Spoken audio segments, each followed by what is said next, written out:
Hello everyone, welcome back to my channel. আমি bridal makeup artist বর্ষা।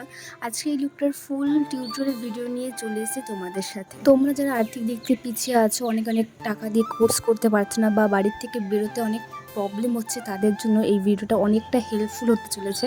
So বেশি কথা না বলে ভিডিওর ব্যাপারে কথা বলা যাক। তো তোমরা যারা বিগিনার আছো তারা অবশ্যই আগে আইব্রোটা করবে। তো তোমরা দেখতে পাচ্ছ ফার্স্টে আমি উপরে একটা লাইন এবং নিচে একটা লাইন টেনে দেন মাঝখান থেকে আইব্রোটা ফিল করছি।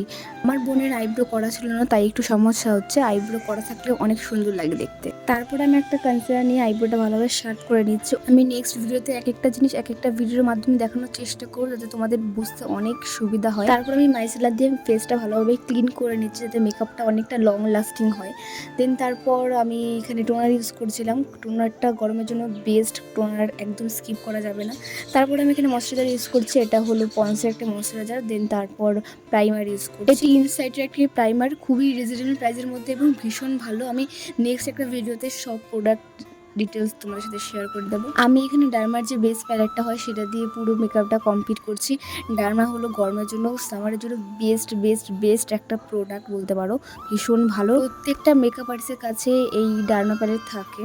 আমি ফার্স্টে একটি ডার্ক শেড নিয়ে ফেসটা ভালোভাবে কারেক্টিং করে নিয়েছি। দেন তারপর ভালোভাবে ব্লেন্ড করে আমি কিছুক্ষণ ওয়েট করার পরে আমি আবার বেস কালার বসাচ্ছি। আরেকটা কথা বলে রাখা ভালো, মেকআপের ক্ষেত্রে কিন্তু ব্লেন্ডিংটা খুবই গুরুত্বপূর্ণ একটা জিনিস। ব্লেন্ডিং ভালো না হলে মেকআপ কিন্তু লং লাস্টিং হবে না এবং মেকআপটা কিছুক্ষণ পরে কেকি হয়ে যাবে। তোমরা ভালোভাবে টাইম নিয়ে ব্লেন্ডিংটা ভালোভাবে করবে। দেন তারপরে আমি বেস কালার থেকে একটু লাইট শেড নিয়ে হাইলাইট জোনগুলোতে হাইলাইট করে নিচ্ছি সুন্দর করে। মেকআপের ক্ষেত্রে কিন্তু প্রত্যেকটা স্টেপই কিন্তু ইম্পর্টেন্ট, কোনো স্টেপ মিস করা যাবে না। আর হ্যাঁ, এটা কিন্তু আমি ব্রাইডাল মেকআপের কথা বলছি, জাস্ট নর্মাল মেকআপের কথা বলছি না। আমি একটা সেলফ মেকআপের ভিডিও নিয়েও আসবো তোমাদের সাথে, তোমার যাতে অনেক সুবিধা হয়, অন্তত নিজের মেকআপটা যাতে সুন্দর করে করতে পারো। অনেকে আছো নিজের মেকআপও সুন্দর করে ঠিকভাবে করতে পারো না, বুঝতে পারো না কোনটার পর কোনটা ইউজ করবো বা এটা ইউজ করা ঠিক হচ্ছে কি না। তাদের জন্য ভীষণই হেল্পফুল হবে সেই ভিডিওটি। তারপর আমি খুবই সুন্দর করে ভালোভাবে ব্লেন্ড করে নিচ্ছি। দিন তারপর আমি এখানে পাউডার সেটিং, আমি আই ম্যাজিকের পাউডার ইউজ করেছি, এটা ওয়াটারপ্রুফ, খুবই ভালো সামারের জন্য বিশেষ করে। তারপরে এখন আই মেকআপ করেছিলাম, আমি ডিটেলসভাবে আই মেকআপ করিনি, তাই তোমাদের সাথে শেয়ার করতে পারছি না। আমি নেক্সট কোনো ভিডিওতে তোমাদের সাথে আই মেকআপের ভিডিও শেয়ার করে দেবো।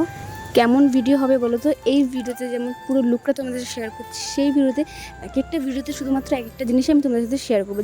যেমন ধরো, শুধুমাত্র একটা ভিডিওতে আইব্রো কী করে ড্র করে সেটা দেখালাম, আরেকটা ভিডিওতে কী করে আই মেকআপ করে সেটা দেখালাম।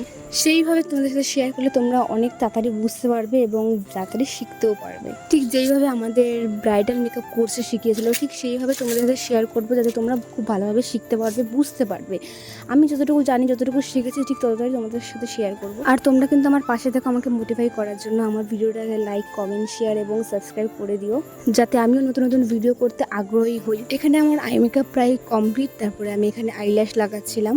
এই মাস্কারা লাগানোরও অনেক টেকনিক আছে, আমি তোমাদের সাথে অবশ্যই সেগুলো সব কিছু শেয়ার করবো আমি যতটুকু জানি। মেকআপ আমার প্রায় ডান, শুধু লিপস্টিক পরানো বাকি। তারপর আমি একটা নিউড লিপস্টিক পরিয়ে পুরো মেকআপটা কমপ্লিট করলাম। আমার নিউড লিপস্টিক পার্সোনালি খুব ভালো লাগে। লিপস্টিক পরিয়ে আমার লুকটা কমপ্লিট করলাম। আর অবশ্যই কমেন্টে জানাতে ভুলো না যে লুকটা তোমাদের কেমন লাগলো। দেখা হচ্ছে নেক্সট কোনো ভিডিওতে। ততদিন ভালো থেকো, সুস্থ থেকো, বাই।